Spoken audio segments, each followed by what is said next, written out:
Bonjour et bienvenue dans le Journal des Sanghas, l'émission que vous propose Buddha Channel en complément de son site internet www.buddhachannel.tv. Dans le sommaire de notre journal ce mois-ci, rencontrez le centre de Shen Sholing et découvrez la carte de vœux de Buddha Channel. Mais maintenant, l'agenda de votre mois de janvier.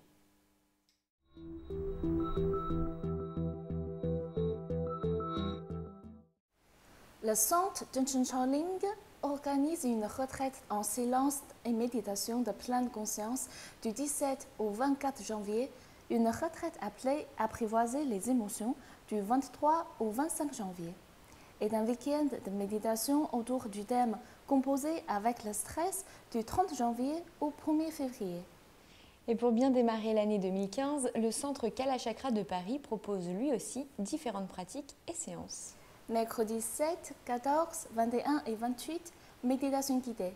Samedi 10, découverte du bouddhisme, module 2. Dimanche 11, libération d'animaux. Jeudi 15 et 29, méditation sur le souffle. Samedi 17 et 24, pratique de Kalachakra. Samedi 17 à 14h et dimanche 18 à 10h, Peba, module 6. Jeudi 22, premier pas dans le bouddhisme, l'esprit d'éveil. Samedi 24 à 14h et dimanche 25 à 10h, la voie graduée vers l'éveil. Mardi 27, Bouddha de la médecine et Dara. Samedi 31, éducation universelle, pleine conscience de transformation. Vous pourrez également participer à une retraite sur la voie graduée vers l'éveil du 26 décembre au 23 janvier 2015 au centre de retraite.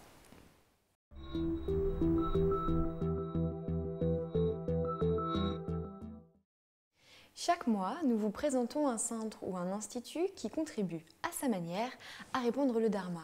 Ce mois-ci, nous mettons à l'honneur le centre de méditation Denshin Sholing. En français, le jardin de la grande félicité, en tibétain Denshin Sholing, un centre de méditation situé près de Limoges, au cœur du Limousin. Véritable havre de paix et de profond ressourcement, le centre est ouvert depuis plus de 15 ans. Affilié à l'organisation internationale Shambhala, Denshin Sholing est d'ailleurs le principal centre de retraite en Europe. Tout au long de l'année, une variété de programmes bouddhistes et non bouddhistes y sont proposés. Ouverts aux personnes de tout niveau, tout âge et tous horizons, tous ceux qui souhaitent pratiquer la méditation, le yoga ou encore les arts contemplatifs y sont les bienvenus.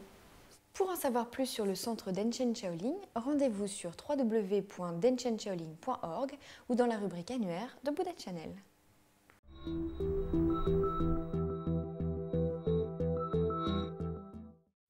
Le mot bouddhiste d'aujourd'hui, c'est Maitreya. Qui est Maitreya? Donc le Bouddha Maitreya.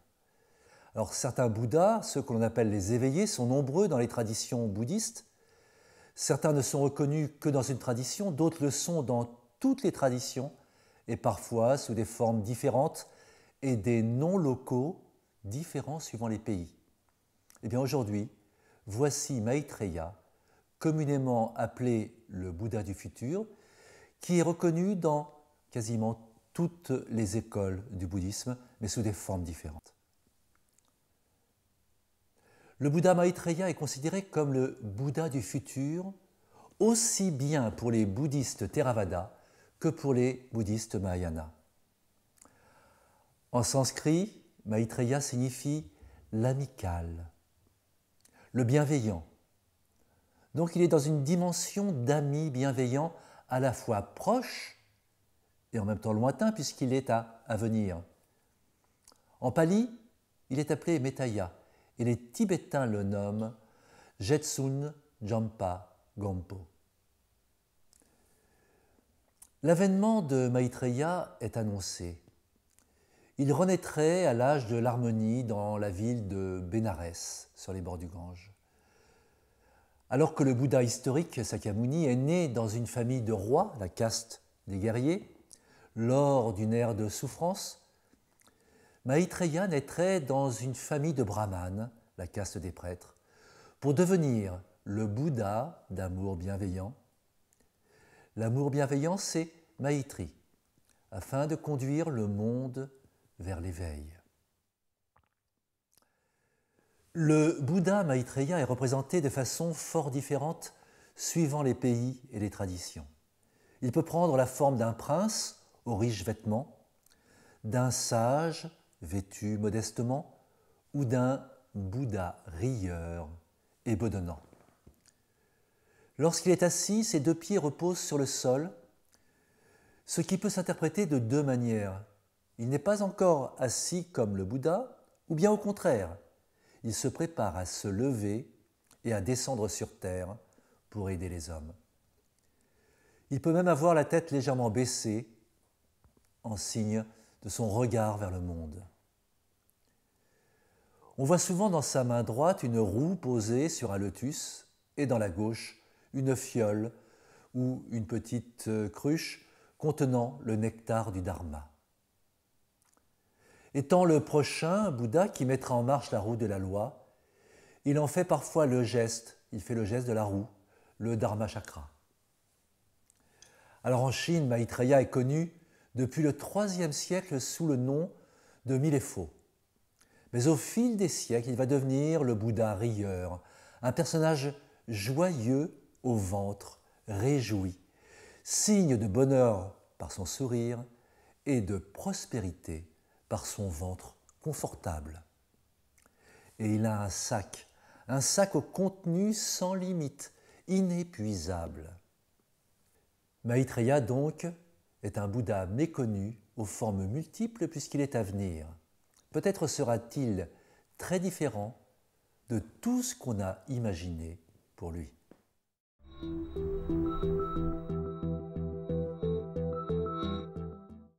Les 4 incommensurables, en sanskrit c'est apramana et en pali apamana.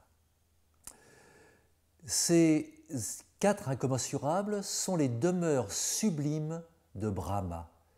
Et on va dire plus prosaïquement, elles sont des conduites pieuses. Ce sont 4 sentiments aimants, spiritualisés et actualisés en attitude et en comportement. Ils sont dits incommensurables ou illimités de par la portée de leur objet et de leur efficacité. Alors quels sont ces 4 incommensurables? D'abord, il y a la bienveillance. La bienveillance s'appelle Maitri en sanskrit et Metta en pali.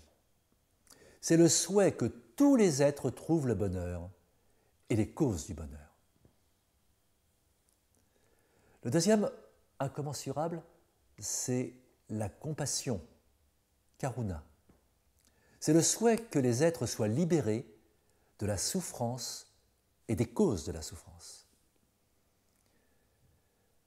Troisième incommensurable, on l'appelle la sympathie, et même plus que cela, la joie sympathisante, ce plaisir d'être dans cette sympathie.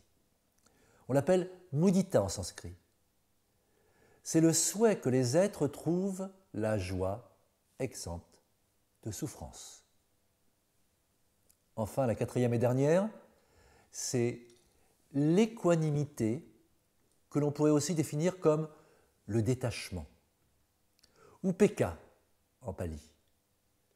C'est le souhait que les êtres demeurent dans la grande équanimité, libres de partialité, d'attachement et d'aversion. Ces 4 qualités, Metta, Karuna, Mudita et Upekkha, sont décrites dans le Brahma Vihara Sutra et elles sont la réponse à toutes les situations qui relèvent du contact social. Elles doivent être cultivées car elles mènent à l'éveil. Par contre, dans le Mahayana, elles sont considérées comme essentielles à la pratique de la bodhicitta, dite d'aspiration, et qui font partie intégrante de la prise de vœux du bodhisattva. En effet, en dehors du cadre de la bodhicitta, ces pratiques sont censées accorder la renaissance dans les paradis de Brahma. Considérant cette motivation quelque peu égoïste, et la voix des dieux périlleuse à cet égard, Bouddha Sakyamuni a réorganisé cette pratique vers l'accession à l'éveil. Voici maintenant un texte très simple sur les 4 incommensurables. C'est un texte que vous pouvez lire tous les jours. Il va se trouver en dehors de cette vidéo sur Buddha Channel.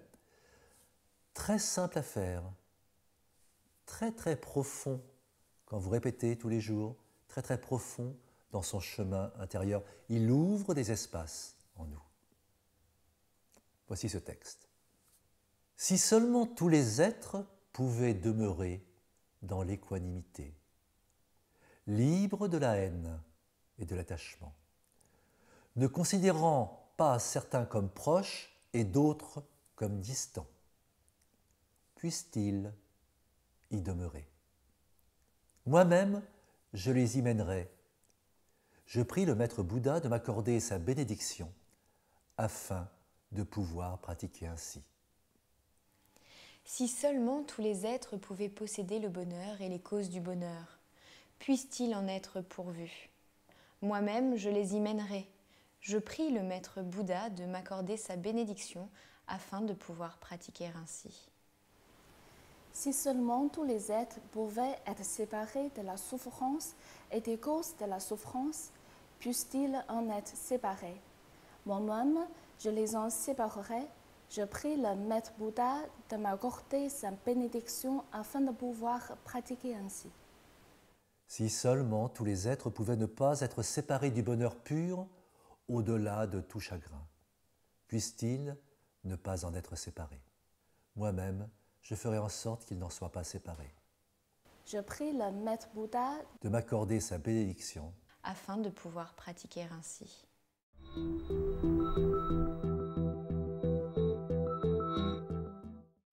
Pour envoyer tous vos vœux de bonheur à vos proches, pensez à une carte de vœux originale.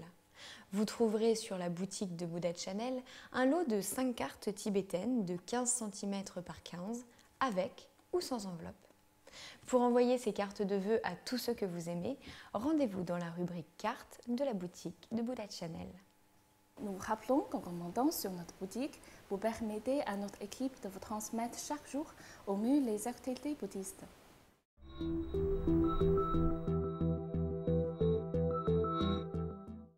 Le journal des Sanghas touche à sa fin. Rendez-vous le mois prochain pour les actualités du mois de février. En attendant, je vous invite à nous retrouver sur notre site www.buddhachannel.tv ou sur notre page Facebook. Je vous souhaite une très belle journée à tous. Eh bien, pour cette année 2015 à venir, nous vous souhaitons beaucoup de paix, beaucoup d'éveil. Donc, à vous tous, bonne année!